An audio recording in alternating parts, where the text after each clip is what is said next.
श्रीगणेशाय नमः। ॐ श्रीपरमात्मने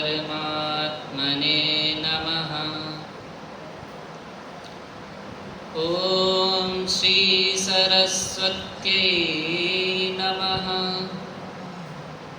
ॐ श्रीगुरुचरणकमलेभ्यो नमः। नमस्ये पुरुषं त्वाद्यं मीश्वरं प्रकृतेः परम् अलक्ष्यं सर्वभूतानाम् अन्तर्बहिरवस्थितं।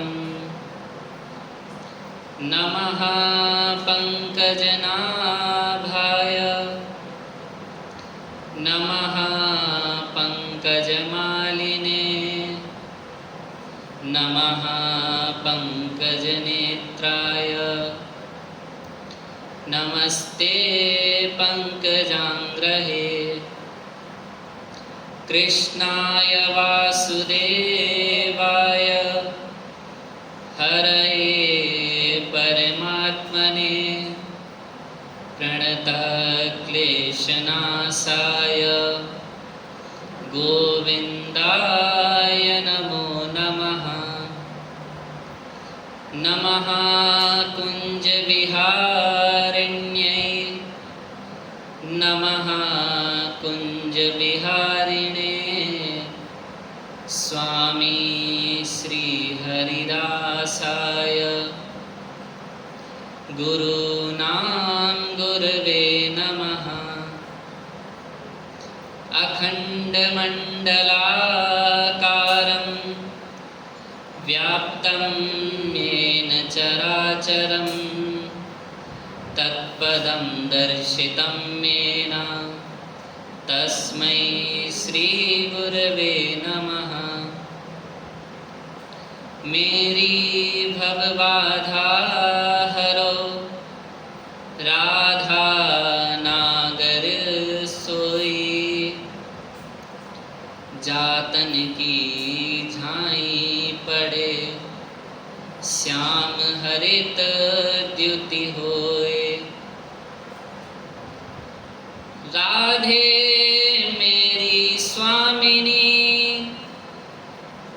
मैं राधे को दास।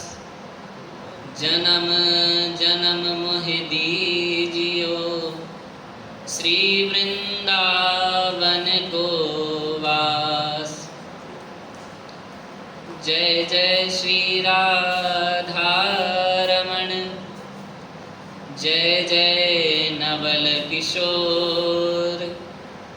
जय गोपी चित चोर प्रभु जय जय माखन चोर।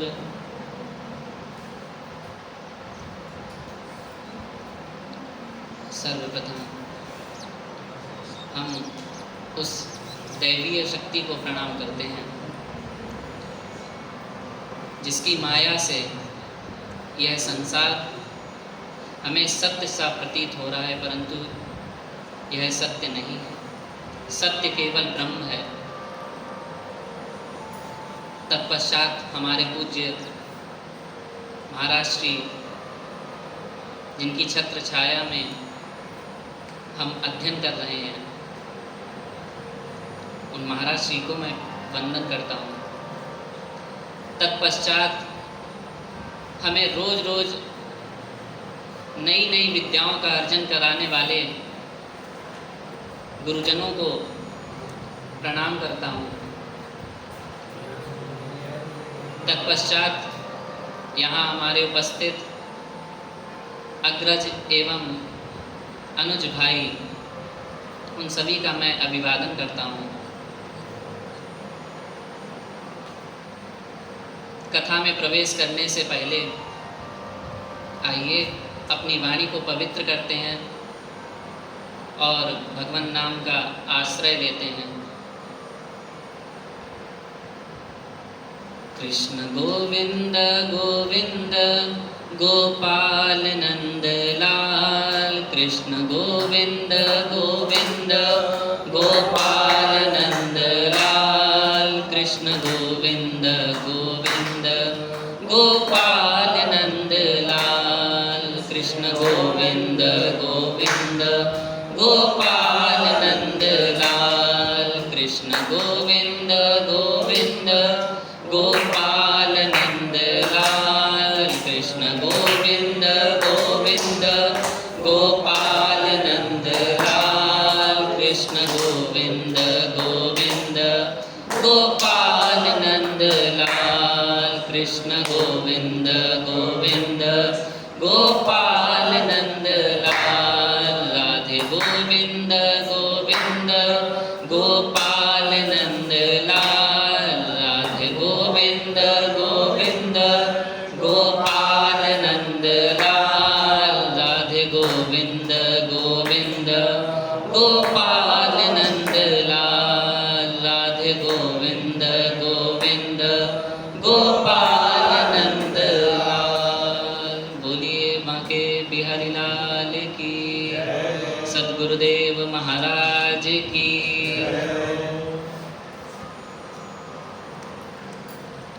आज का हमारा विषय,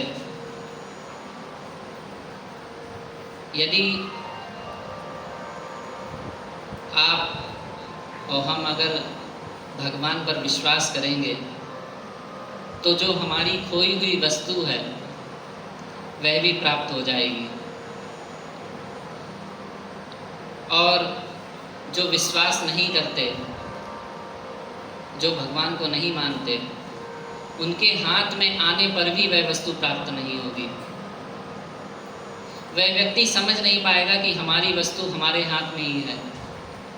लेकिन जो भगवान पर भरोसा करते हैं, जो भगवान पर विश्वास रखते हैं, उनको वह वस्तु प्राप्त हो जाती है। एक बार ऋषि दुर्वासा जी भगवान नारायण के पास गए, उनको वंदन किया, प्रणाम किया। भगवान ने प्रसन्न होकर भगवान ने अपनी माला ऋषि दुर्वासा को पहना दी।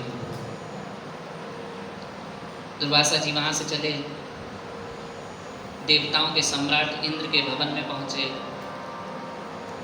और वह माला आशीर्वाद स्वरूप में इंद्र को पहना दी। जैसे ही ऋषि दुर्वासा गए वहाँ से, इंद्र ने वह माला हाथी को पहना दी और हाथी ने वह माला उतार के फेंक दी और पैरों से कुचल दिया उस माला को। जब यह बात ऋषि दुर्वासा जी को पता चली, ऋषि दुर्वासा वहाँ से निकल भी नहीं पाए थे। जब ये बात ऋषि दुर्वासा जी को पता चली तो ऋषि दुर्वासा जी इंद्र के पास आए और इंद्र को श्राप दे दिया कि तुमको एक दिन दरिद्रता का मुख देखना पड़ेगा। इंद्र परेशान हो गया, इंद्र भयभीत हो गया। कुछ ही समय बाद इंद्र को दरिद्रता का मुख देखना भी पड़ा। इंद्र का जो राज्य था वो दैत्यों ने छीन लिया। सब कुछ हार गए देवता, लक्ष्मीहीन हो गए। फिर सभी देवी देवता भगवान नारायण के पास पहुँचे और उनसे प्रार्थना की कि प्रभु इस समस्या का हल ढूंढिए। तब प्रभु ने समुद्र मंथन कराया, उसमें से 14 रत्न निकले। माँ लक्ष्मी का अवतार हुआ, माँ लक्ष्मी प्रकट हुई। माँ लक्ष्मी ने नारायण भगवान को वरण किया। कुछ ही समय बाद भगवान धन्वंतरी अमृत के कलश को लेकर प्रकट हुए। और जैसे ही भगवान धन्वंतरी अमृत के कलश को लेकर प्रकट हुए, जैसे ही पहुँचे वहाँ पर दैत्यों ने आकर उनसे वह अमृत कलश छीन लिया। भगवान ने भी फिर दूसरा अवतार लिया। भगवान ने मोहिनी रूप धारण किया। जिसे देखकर शंकर जी भी मोहित हो गए। शंकर जी भी अपने आप को रोक नहीं पाए, भगवान के दर्शन करने के लिए आ गए। यदि हम भगवान में विश्वास करेंगे तो जो भी हमारी वस्तु है वह हमें प्राप्त हो जाएगी। देवासुर संग्राम हुआ, देवता जीत गए, शिव जी देखने आए। अब देवताओं ने अमृत पी लिया, देवता अमर हो गए। अभी तक तो भगवान के पास रोज रोज आते जाते थे, भगवान को रोज वंदन करते थे, प्रणाम करते थे, रोज उनका अभिषेक करते थे। अब वह सब भूल गए, क्योंकि अभी तक वो अमर नहीं थे, तो रोज भगवान से कुछ ना कुछ मांगने जाते थे, आशीर्वाद लेते थे। अब अमृत पी लिया तो अब उन्हें अहंकार हो गया कि अब तो हम अमर हो गए। इसमें गलती है। पंडित जी से अगर यदि हम अनुष्ठान कराते हैं तो यात्रा हमें भी करनी है। पंडित जी से अगर हम यदि कोई पूजा पाठ कराते हैं, अनुष्ठान कराते हैं, तो उसमें प्रतिभागी जरूर बनना चाहिए। यह नहीं जरूरी कि हमने पंडित जी को संकल्प दे दिया अब पंडित जी आगे संभालें। अरे कर्म तो अपने आप को भी कुछ करना है। जब हम कर्म करेंगे तभी तो हमें फल की प्राप्ति होगी।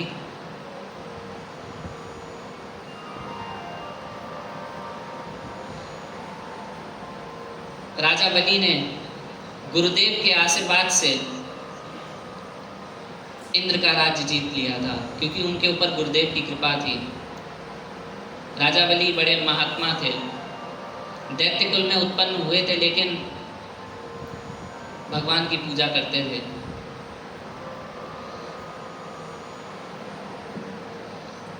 अब देवताओं ने अमृत पान कर लिया, उनको मारा तो नहीं जा सकता। अमृत पीने वाले यदि देवों को परास्त करना है, यदि उनको हराना है, तो हमें गौ सेवा करनी, विप्र सेवा करनी है, गुरु की सेवा करो, तभी हम देवों को परास्त कर पाएंगे। ऐसा बलि ने विचार किया। राजा बलि ने बड़ी निष्ठा से गुरुदेव की सेवा की। गुरुदेव ने प्रसन्न होकर उनको आशीर्वाद दिया, जाओ तुम विजयी हो।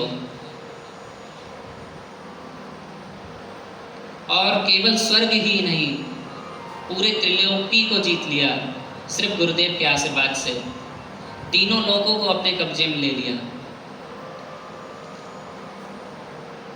अब देवता मारे मारे इधर से उधर डोल रहे हैं, भयभीत हो रहे हैं। भय से की जाने वाली भक्ति या किसी कामना से की जाने वाली भक्ति, भक्ति दोनों ही उत्तम नहीं है, अधम मानी जाती है। हमको कुछ आवश्यकता पड़ी और हम भगवान के मंदिर में गए, हम लोगों ने प्रसाद चढ़ा दिया कि भगवान हमारा ऐसा कार्य करवा देना, तो यह भय से की जाने वाली भक्ति है, जो अधम श्रेणी में आती है। अब देवता जब भयभीत हुए, भगवान की शरण में गए, भगवान हंसते हैं। जब सुखी हो जाते हैं देवता, तब भगवान को भूल जाते हैं, भगवान की कोई याद नहीं रहती है। जैसे अमृतपान कर लिया, भगवान को भूल गए। और जब अब राजा बलि ने सब कुछ उनका छीन लिया, जब पूरा साम्राज्य छीन लिया, तो भगवान की याद आई। ऐसा ही हम लोगों के साथ भी होता है। हम लोगों को जब कोई काम पड़ता है, कोई किसी वस्तु की आवश्यकता होती है, तब हम भगवान के पास जाते हैं, भगवान से मांगने जाएंगे। तब देवताओं ने भगवान से आकर के प्रार्थना की। इधर देवताओं की जो माता अदिति थी, उन्होंने ऋषि कश्यप से प्रार्थना की। कश्यप ऋषि ने उत्तर दिया, कौन किसका बेटा है। माता अदिति को बहुत, क्योंकि उस समय बुरा लग रहा था कि हमारा बेटा हार गया, सब कुछ हार गया, और भयभीत होकर इधर उधर डोल रहा है, पूरे भगवान के पास जा रहा है। तो ऋषि कश्यप ने कहा, यहाँ पर कौन किसका बेटा, कौन किसका पति। भगवान ने यह सिर्फ माया बना रखी है, माया से यह सृष्टि रची है, भगवान ने मोह बना दिया है। मैया उस समय भावुक थी। मैया बोली, आप माँ होते तो आपको पता चलता कि मेरे बेटे इंद्र के जीवन में इतना बड़ा घनघोर संकट आ गया है, कि वह भयभीत होकर पूरे लोकों में इधर उधर घूम रहा है, लेकिन उसको कुछ नहीं मिल रहा है, कुछ प्राप्त नहीं हो रहा है। और आप वेदांत का बखान कर रहे हैं, मैं युद्ध नहीं चाहती, मैं किसी को मारना नहीं चाहती, मैं तो चाहती हूँ कि ऐसा कोई पुत्र मेरे घर आ जाए जो मेरे बेटा देवताओं का राज्य राजी खुशी उनको दिलवा दे। कश्यप जी ने विचार किया। कश्यप जी ने उनको पयोव्रत का आदेश दिया। एक व्रत होता है पयोव्रत के नाम से। क्योंकि तुम्हारे मन में कोई हिंसा नहीं है, मैं तुम्हें 12 दिन का वह व्रत बताता हूँ जो दूध पीकर किया जाता है। और कब किया जाता है? फाल्गुनश्यामले पक्षे द्वादशाहम प्रयोव्रतः अर्चयेदर विंदाक्ष भक्त्या परमयान्वितः। माता अदिति ने बहुत सुंदर विधि से व्रत किया। देवताओं ने भगवान की शरण ग्रहण की। भगवान ने कहा, देखो इस समय राजा बलि ने गुरु की शरण ग्रहण की है और राजा बलि का कोई कुछ भी नहीं कर सकता, कोई उसको हरा नहीं सकता है, मैं भी कुछ भी नहीं कर सकता। गुरु महान होते हैं। गुरु कई प्रकार के होते हैं। एक होते हैं पुरोहित गुरु। पुरोहित का मतलब पुरे अग्रे हितम इच्छति इति पुरोहिता। अपने यजमान का जो आगे आगे हित सोचे उसे पुरोहित कहते हैं। पिताजी मर गए तो उनका बेटा कराएगा, ऐसी परंपरा होती है। एक होता है शिक्षा गुरु। शिक्षा गुरु हमारे जीवन में कई आते हैं। जब हम छोटे होते हैं, नर्सरी क्लास में पढ़ रहे होते हैं, तो हमारे अलग गुरु होते हैं। धीरे धीरे जब हम बड़े होते हैं, प्राइमरी क्लास में आते हैं तो और गुरुजी मिलते हैं। मिडिल क्लास में जब आते हैं तब और गुरुजी मिलते हैं। जब 10वीं की कक्षा करते हैं तब हमारे और गुरुजी होते हैं। जब इंटरमीडिएट में आते हैं तब हमारे अलग गुरुजी होते हैं। जब MA करते हैं तब हमारे अलग गुरुजी होते हैं। तो शिक्षा गुरु हमारे जीवन में कई होते हैं, लेकिन जो कान में मंत्र देता है वो गुरु जीवन में एक ही होता है। उन्हें बोलते हैं अध्यात्म गुरु। जो तुम्हें भगवान से मिलाता है, जो तुम्हें भगवान की भक्ति सिखाता है, वह गुरु होता है जो भगवान तक ले जाए, जो भगवान का एक विशेष कृपा पात्र होता है और जो भगवान से पहले मिलाए उसको पहले प्रणाम करो। अगर आपके गुरु ने आपको भगवान से जोड़ दिया तो पहले उसे प्रणाम करो। एक बार किसी शिष्य के यहाँ गुरु और भगवान दोनों साथ आ गए। अब शिष्य असमंजस में पड़ गया, धर्म संकट में पड़ गया कि मैं क्या करूं, किसको पहले प्रणाम करूं, गोविंद को प्रणाम करूं कि गुरु को प्रणाम करूं। एक पग गोविंद की तरफ बढ़ाता है तो गुरु जी देखने लगते हैं। जब गुरु जी की तरफ एक कदम बढ़ाने लगता है तो गोविंद जी देखने लगते हैं। बेचारा घबरा गया। अब जैसे ही वो गुरु जी को प्रणाम करने को चला तो बलिहारी गुरु आपकी जो गोविंद दियो बताए। जैसे ही उसने गुरुदेव को प्रणाम करना चाहा तो गुरु जी स्वयं पीछे हट गए, भगवान को आगे कर दिया। यही गुरु का काम है, यही गुरु की करुणा है। जो भगवान से मिलाए, जो हमें परमात्मा से जोड़ दे, वो होता है अध्यात्म गुरु, जो हमें कान में मंत्र देता है, दीक्षा देता है। और वह गुरु ऐसा वैसा नहीं होना चाहिए कि किसी को भी गुरु बना लिया। वह गुरु विद्वान होना चाहिए, तपस्वी होना चाहिए, चरित्रवान होना चाहिए, भगवत भक्त होना चाहिए, परम वैष्णव होना चाहिए,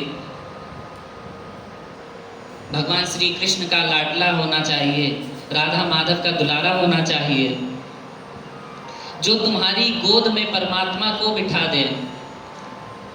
वह गुरु सिर्फ एक ही होता है। शुक्राचार्य पुरोहित गुरु हैं, दैत्यों के कुल गुरु हैं। कुल गुरु का महत्व तो है ही, और उनकी कृपा है बलि के ऊपर। भगवान कह रहे हैं कि मैं बलि को परास्त नहीं कर सकता, युद्ध में तुम लोग मेरे पास आए हो और तुम्हारी माता वहाँ व्रत कर रही हैं और उनको हमने वचन दिया है, चलो मैं तुम्हारा यह कार्य सिद्ध करूँगा। अब भादों का महीना, शुक्ल पक्ष, द्वादशी तिथि और दिन के ठीक 12 बजे माता अदिति के भवन में बावन भगवान का अवतार हुआ। भगवान बावन प्रकट हो गए। श्रोणायाम श्रवण द्वादश्याम मुहूर्ते अभिजित प्रभु सर्वे नक्षत्राद्याश्च कृस्तु जन्म दक्षिणम।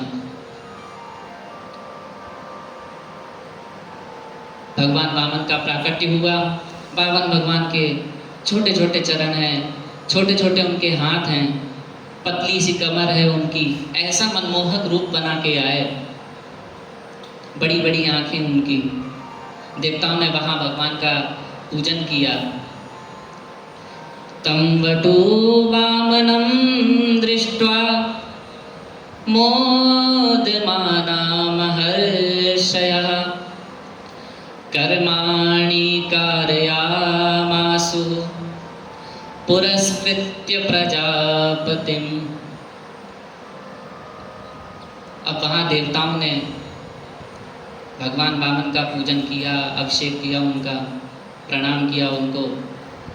मैया भी वहीं बगल में खड़ी थी। मैया ने कहा पूजन तो चल रहा है लेकिन ये तो नंगे ही खड़े हैं। माता अदिति ने उनको कोपिन धारण कराई, चरणों में खड़ाऊ पहनाए। सरस्वती माता ने उनको रुद्राक्ष की माला अर्पित की। सप्त ऋषियों ने कुशा का आसन दिया, ब्रह्मा जी ने कमंडल दिया, कश्यप जी ने जनेऊ संस्कार कराया भगवान का। अब भिक्षा पात्र मिल गया, माता पार्वती ने उनको भिक्षा दी। और ब्राह्मण के बालक का जब जनेऊ संस्कार होता है तब वह भिक्षा लेता है, ऐसी परंपरा है। और भिक्षा में जो कुछ भी मिले वह या तो बहन का होता है या हमारे गुरु का। वह बहन जी को या गुरु जी को दे देना चाहिए जो कुछ भी भगवान से प्राप्त हुआ। जो कुछ भी भगवान को प्राप्त हुआ वह गुरुदेव बृहस्पति को देने चले। बृहस्पति देवताओं के गुरु है ना।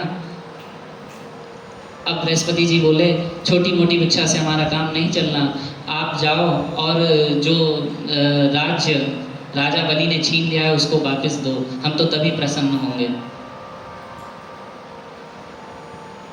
भगवान ने कहा गुरुदेव आपका ऐसा ही आदेश है तो ऐसा ही होगा। भगवान हाथ में कमंडल लिए सीधे राजा बलि के मंडप में जा रहे हैं। बलि यज्ञ कर रहा है नर्मदा नदी के तट पर। ऐसा सुंदर उसका ऐसा मन है, इतना पवित्र है कि भगवान की पूजा कर रहा है, नर्मदा नदी के तट पर यज्ञ करा रहा है। वहीं पर महात्मा बलि का यज्ञ चल रहा है, शुक्राचार्य विराजमान है, अनंत ब्राह्मण लोग सब पूजन कर रहे हैं, जिसको हम सब पूजन कर रहे हैं। तभी वहाँ पे भगवान वामन का आगमन हुआ। अब राजा बलि उनके रूप को देखकर मोहित हो गए कि जिसको हम जानते नहीं, जिससे हमारा कभी परिचय नहीं हुआ, उसको देखकर यदि आपका मन हर्षित हो जाए और मस्तिष्क हमारा उसके आगे झुकने लग जाए, उसके चरणों में झुकने लग जाए, तो उसमें दैवीय शक्ति जरूर है जो हमको अपनी तरफ आकर्षित कर रही है। या तो वह स्वयं भगवान है या तो वह भगवान का विशेष कृपा पात्र है। राजा बलि बड़े आनंद में भर गए। राजा बलि ने उनके चरणों में प्रणाम किया, उनका वंदन किया और उनका स्वागत किया। स्वागतं ते नमस्तुभ्यं ब्रह्मन् किं करवाम ते ब्रह्मर्षीणां तपः साक्षान् मन्ये त्वार्यवपुरधरम्। बलि ने कहा मैं आपका स्वागत करता हूँ, अभिनंदन करता हूँ। मुझे लगता है बड़े बड़े ब्रह्म ऋषियों की तपस्या आज मेरे सामने आ गई है। किन शब्दों से मैं आपका बखान करूं? अपने छोटे से मुख से कुछ आज्ञा करिए प्रभु। आप कहाँ से आए हैं, आपके माता पिता कौन हैं, आप किस आश्रम में रहते हैं।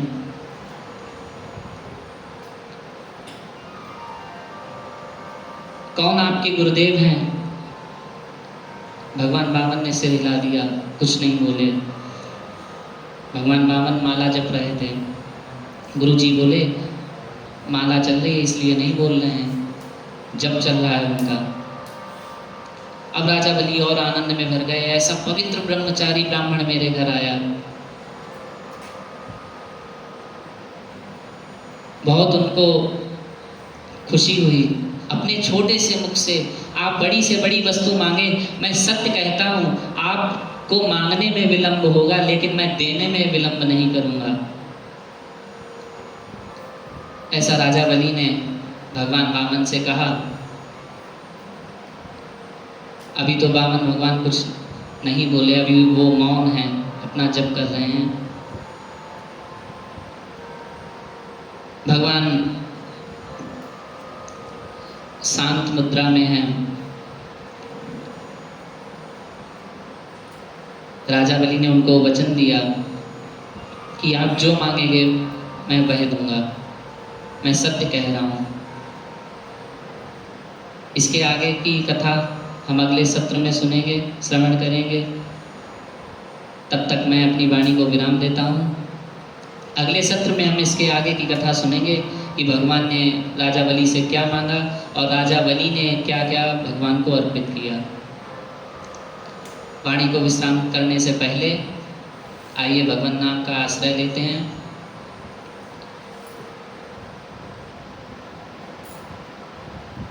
मेरु राधा रमण गिरधारी, गिरधारी श्याम बनवारी।